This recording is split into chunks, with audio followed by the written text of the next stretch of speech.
semua, ketemu lagi di channel aku. Dan untuk kali ini aku ingin berbagi pengalaman atau sharing bagaimana aku bisa bekerja di Taiwan dan berapa lama prosesnya dan lewat PT apa. Nah, oke. Dulu waktu mau ke Taiwan, saya itu lewat PT Rosasena Primajaya yang ada di Jakarta Timur.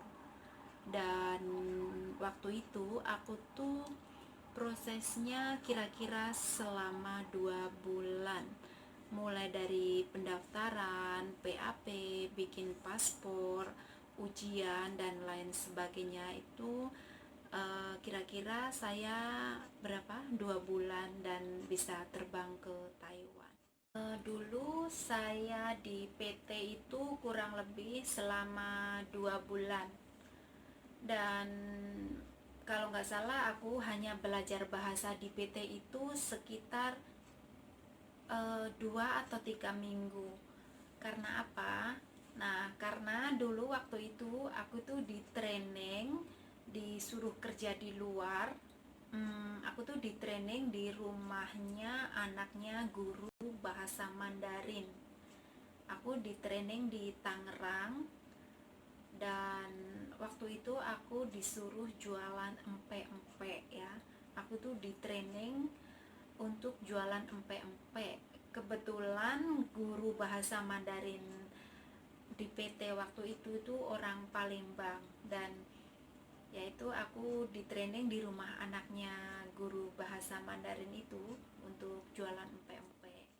Dan dulu pertama kali datang ke Taiwan, gaji untuk pembantu rumah tangga atau perawat lansia di Taiwan itu gajinya yaitu kira-kira berapa, 15.480, yaitu sekitar 4.300.000 NT.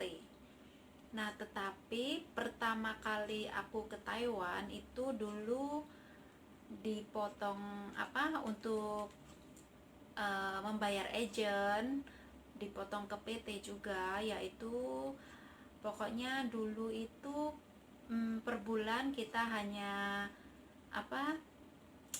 ada sisa gaji sekitar 1 juta gitu selama 1 tahun gitu. Dulu potongannya itu masih 1 tahun. Pertama kali datang ke Taiwan, saya itu mendapatkan majikan yang ada di Nantau, Mingchen. Nah, bos aku itu rumahnya ada di Nantau, Mingchen gitu. Dan Nantau yaitu Taiwan bagian tengah, dan di sana banyak pegunungan dan mayoritas itu pertanian gitu. Nah, di rumah bos aku itu ada kakek, ada nenek, dan ada bos saya, ada bos gitu. Dan job aku itu jaga nenek.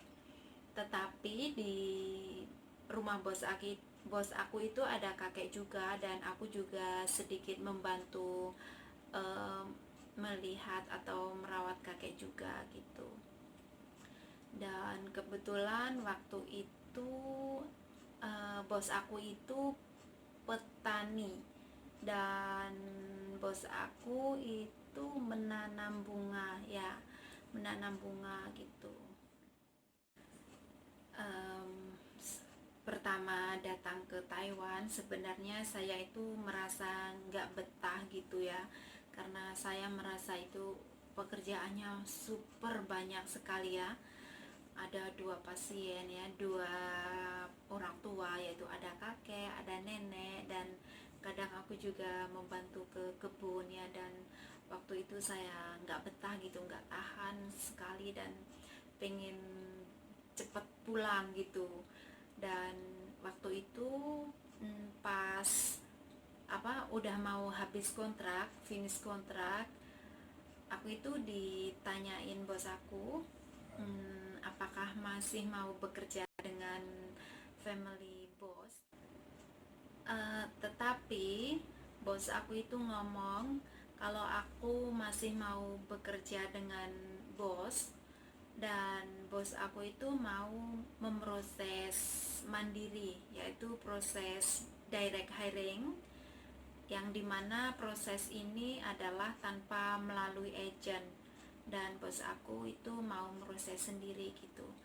Nah, oke, waktu itu singkat cerita ya, dan aku tuh ngomong sama bos aku, bos, kalau kamu masih mau mempekerjakan aku mau minta gajiku dinaikin gitu. Dan singkat cerita, bos aku itu setuju, oke, dan kita setuju pokoknya, dan proses dimulai. Dan oke, aku itu masih, singkat cerita, aku tuh masih bisa bekerja di bos ini lagi tanpa proses agent gitu, tanpa melalui agent gitu.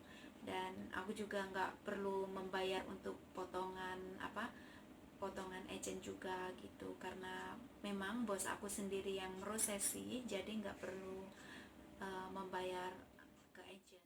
Dan sampai sekarang ini bos aku itu yang selalu meroses saya gitu.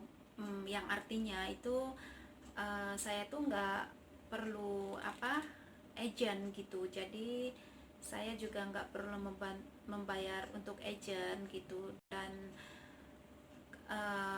dari direct hiring yang pertama, kedua, ketiga, ya kalau nggak salah bos aku itu udah meroses direct hiring ke aku, itu udah yang ketiga kalinya gitu sampai sekarang.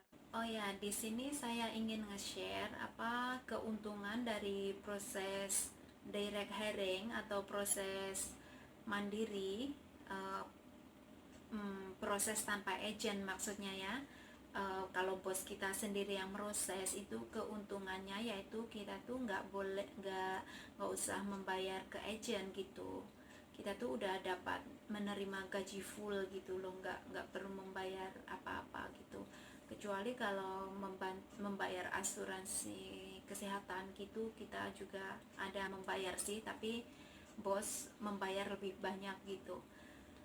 Dan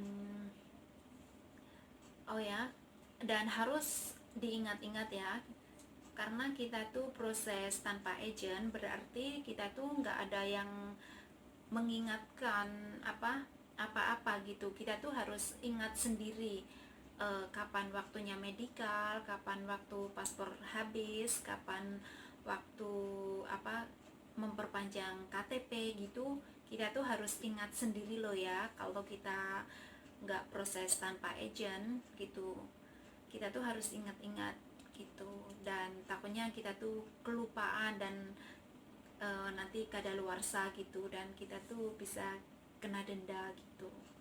Dan pokoknya kalau proses sendiri, proses direct hiring, proses DHSC itu kita tuh harus ingat-ingat sendiri. Hai guys, itu dia tadi sedikit cerita atau gambaran gimana proses kerja, proses bagaimana aku bisa bekerja di Taiwan, yaitu sedikit gambarannya yaitu seperti itu. Dan untuk semuanya yang sudah nonton video aku, terima kasih. Yang belum subscribe, ayo di subscribe. Dan untuk semuanya, thank you pokoknya, dan nantikan video aku selanjutnya ya. Dan terima kasih, dan bye bye.